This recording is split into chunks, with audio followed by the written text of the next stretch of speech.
how is it that there could be a perfect God and still there is suffering in the world?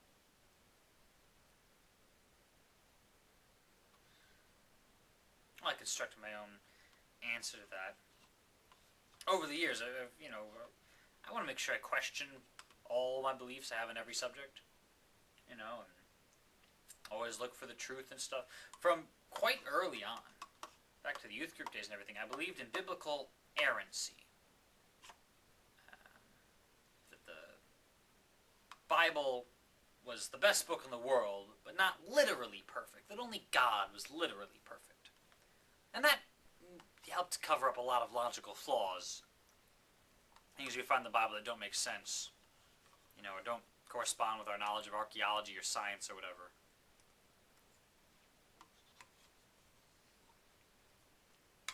And as time went by, I accumulated more of these flaws, more things that I had to attribute to human error and the people that had written the Bible and so forth. And I became a little more to articulate the biblical errancy bit, I mean, I had that concept from early on, I should say. How much I really believed in that, or how much I wanted to stick to the Bible is perfect, that's kind of hard to measure.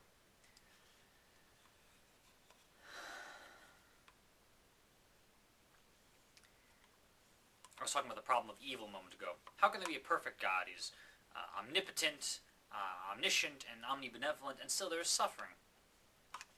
Well, my answer came upon free will. People could choose to do good or evil. And over the years, I became more liberal with that. Youth group ended, by the way, because, well, first off, our youth pastor left, and then there was still a youth group, but it wasn't really the same, despite the noble efforts of later leaders. Or it gets complicated, whatever. And then high school certainly played a role because I was too busy for anything. And then college, but I pursued religion still at college. I did a small group. There's a program called InterVarsity, which has nothing at all to do with sports. I know the word varsity is in there, nothing to do with sports. InterVarsity is a college Christian thing. I did small group, sort of like my youth group. 4 or 5 people talking about God. But, as I've been saying, over years come by, I find myself more and more liberal on things. Free will I was talking about.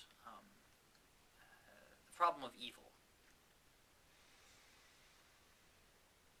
And it seemed to me, okay, people can do good or evil things. And that makes God sort of not a being that does good so much as one that provides the ability. God provides us with like some sort of raw spiritual energy with which to do good things. But it's our choices. And I became more and more sort of, it's entirely our choice. Less and less of God intervening and stuff because I couldn't be sure what things were God's intervention. Someone somewhere from my college once said, like, they wanted a scholarship or something. I think maybe they were going to, like, grad school or whatever it was. And they didn't get this scholarship.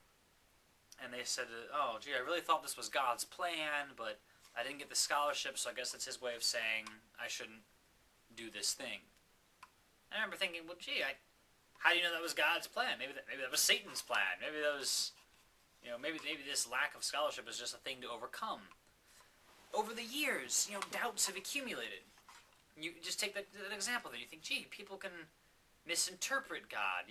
People can attribute this way or that way, and which eventually leads to the idea of, hey, maybe the idea of there being a God to attribute these things to is itself flawed. I became more liberal with things. People would say, well, God causes this. I was like, well, it's more like people cause it with the help of God.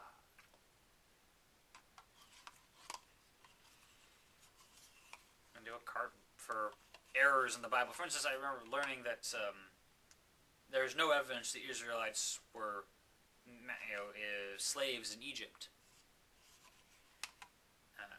And no evidence that they all departed at the same time, these slaves. In fact, there's no evidence that they were slaves. Current science is that they were actually paid workers. build the pyramids. And maybe there was some slavery at some point in Egypt or something. I don't know exactly how that works, but you look at that and you're like, oh well, maybe someone made that up. It's more uncomfortable as you go. In the last few months, I've been discussing with religious people. I got into a very long internet debate with someone on YouTube by Bastebevolimja, which is a very hard to pronounce name. I don't know if this person is male or female, but he, she, and I started arguing about whether or not the Bible was literally perfect or not. This was like last summer. Or last fall or something. Very, very long conversation over private comments, private messages. And it ended up having the opposite effect that Bastebevolimja intended, where I became less religious. As I went through very clearly and found all these flaws, and Bastebevolimja's thinking was very clearly flawed. A very, very, very clear circular logic loop. The Bible is perfect because the Bible is perfect because the Bible is perfect because the Bible says the Bible is perfect because the Bible is perfect. The Bible says the Bible is perfect, therefore the Bible is perfect. So it's perfect when it says that I remember, friends of mine in a small group thing posing that theory to me previously. And they were like, look, it says here, the Bible says, on this page of the Bible is perfect. And I was like, yeah, but maybe that's the imperfect part. And they were like, They weren't convinced, but they didn't really have a counter-argument either. I thought about atheism quite a long time. I had this notion in mind of, I would get through one more Christmas, see if that changed me somehow. So I got to Christmas, and I went to the Christmas Eve service, as we've always done, and I sang the songs, and I just felt, I love all this. I love these songs. I love the intention of it, but I don't know if there really was a child away in a manger, particularly with the angels above him and all that stuff. I have no proof for angels. I have this ancient book that claims certain things, but all these other ancient books from all these other religions claim other things, and I don't believe them.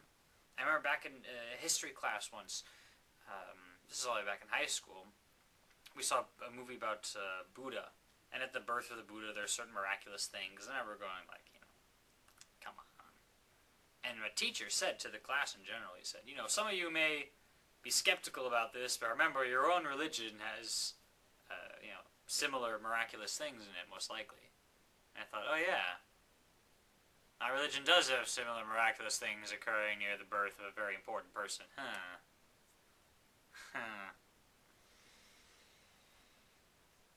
Not that at the time it really overthrew my faith. But these things accumulate. I try to have an open mind, where I try to believe what is real. Nothing more or less.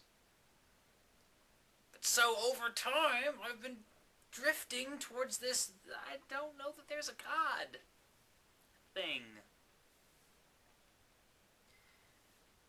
Now, we often envision this connection.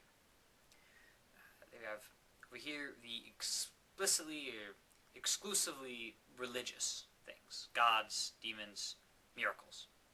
And over here we have morality, ethics, and just love. And we think of these together. God says, love thy neighbor as thyself. There's the religious component and the moral component. They're linked. In fact, we take it to the further extreme. God is love. God is love. It's the same thing. Many people assume that if you're without a God, you must be without love or without morals or something, which is why the humanists like to use the word humanist. To make it clear, we believe in morals. Look, just there, I use the word we.